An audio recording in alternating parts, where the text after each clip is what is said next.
Hello అండి. అందరూ ఎలా ఉన్నారు? ముందుగా ఈరోజు కోడిగుడ్లు, రొయ్యల కూర ప్రిపేర్ చేద్దాం. కోడిగుడ్లు అయితే ఇలా ఉడకబెట్టుకోవాలండి.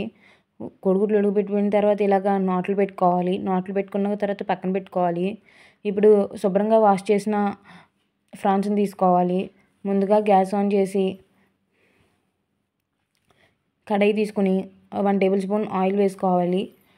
ఆయిల్ హీట్ అయిన తర్వాత చిటికెడు పసుపు, మనం ఉడకబెట్టుకున్న ఎగ్స్‌ని వేసుకోవాలి.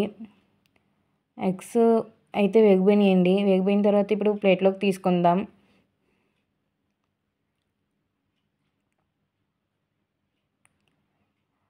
మనం శుభ్రంగా వాష్ చేసిన ఫ్రాన్స్‌ని వేసుకొని ఒకసారి కలబెట్టుకోవాలండి. కలబెట్టిన తర్వాత ఫ్రాన్స్ అయితే వేగిపోయినాయండి. ఇప్పుడు ప్లేట్‌లోకి తీసుకుందాం.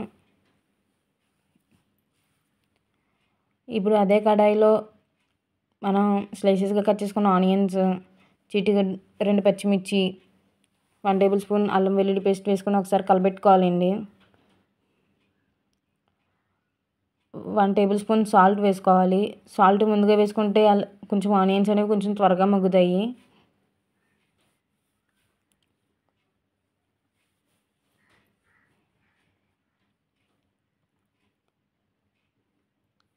ఆనియన్స్ కొంచెం మగ్గిన తర్వాత చిటికెడు పసుపు, తగినంత కారం వేసుకొని ఒకసారి కలబెట్టుకోవాలి.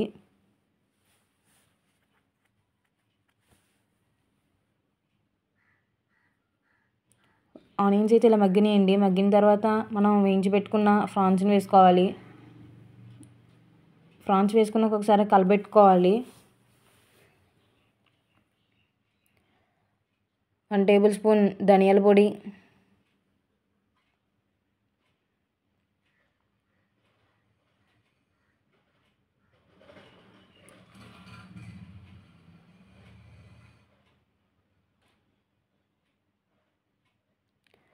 Half teaspoon garam masala, మనం వేయించి పెట్టుకున్న ఎగ్స్ వేసుకోవాలి.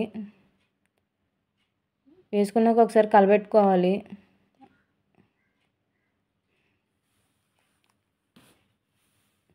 అవి మగ్గిన తర్వాత మనం ఫ్రాన్స్ మునిగేంత వరకు వాటర్ పోసుకోవాలి. కర్రీ అయితే ఉడికిపోయిందండి. ఇప్పుడు బౌల్లోకి తీసుకుందాం.